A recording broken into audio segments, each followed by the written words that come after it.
വൃക്ക തകരാറിന്റെ ഈ പ്രാരംഭ ലക്ഷണങ്ങളെ അവഗണിക്കരുത്.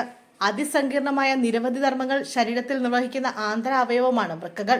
നട്ടലിന് ഇരുവശത്തുമായി പയറുമണിയുടെ ആകൃതിയിലാണ് വൃക്കകൾ കാണപ്പെടുന്നത്. ഏകദേശം 140 ഗ്രാം ഭാരമുണ്ടാകും ഓരോ വൃക്കകൾക്കും. സൂക്ഷ്മ രക്തക്കുഴലുകളുടെ ഒരു കൂട്ടമാണ് വൃക്കകൾ എന്ന് പറയാം. രക്തത്തിലെ മാലിന്യങ്ങളെ നിരന്തരം വേർതിരിച്ചെടുത്ത് ശുദ്ധീകരിക്കുന്നതാണ് വൃക്കകളുടെ പ്രധാന ധർമ്മം. ഒപ്പം ആവശ്യമുള്ള വെള്ളവും ലവണങ്ങളും ആഗിരണം ചെയ്യുകയും അനാവശ്യമായവയെ മൂത്രമായി പുറന്തള്ളുകയും ചെയ്യും. ശരീരത്തിലെ ജലാംശത്തിന്റെ അളവ് ക്രമീകരിക്കുന്നതും വൃക്കകളാണ്. കുടിക്കുന്ന വെള്ളത്തിന്റെ അളവനുസരിച്ച് മൂത്രം നേർപ്പിക്കാനും കട്ടികൂട്ടാനും വൃക്കകൾക്കാകും. ശരീരത്തിലെ ലവണങ്ങളുടെ അളവ് ക്രമീകരിക്കുന്നതിലും വൃക്കകൾ പ്രധാന പങ്ക് വഹിക്കുന്നുണ്ട്. ആഹാരത്തിലെ മാംസ്യത്തിന്റെ രാസപ്രവർത്തനങ്ങൾ മൂലമുണ്ടാകുന്ന യൂറിയ, ക്രിയാറ്റിൻ തുടങ്ങിയവയെ ശരീരത്തിൽ നിന്ന് നീക്കം ചെയ്യുന്നതും വൃക്കകളാണ്. പല കാരണങ്ങൾ കൊണ്ടും വൃക്കകൾ തകരാറിലാകാം. വൃക്ക തകരാറിന്റെ ചില ലക്ഷണങ്ങൾ എന്തൊക്കെയാണെന്ന് നോക്കാം. രാത്രിയിൽ ഇടയ്ക്കിടെ മൂത്രമൊഴിക്കുക, മൂത്രത്തിന്റെ അളവ് കുറയുക, മൂത്രത്തിന് കടുത്ത നിറം തുടങ്ങിയവയെല്ലാം വൃക്ക തകരാറിന്റെ സൂചനകളാകാം.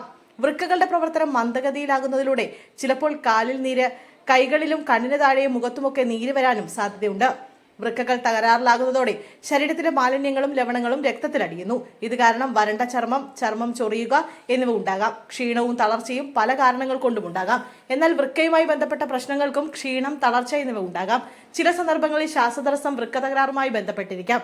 പുറത്തും അടിവയറിന് വശങ്ങളിലുള്ള വേദനയും ചിലപ്പോൾ വൃക്ക തകരാറിന്റെ ലക്ഷണങ്ങളാകാം.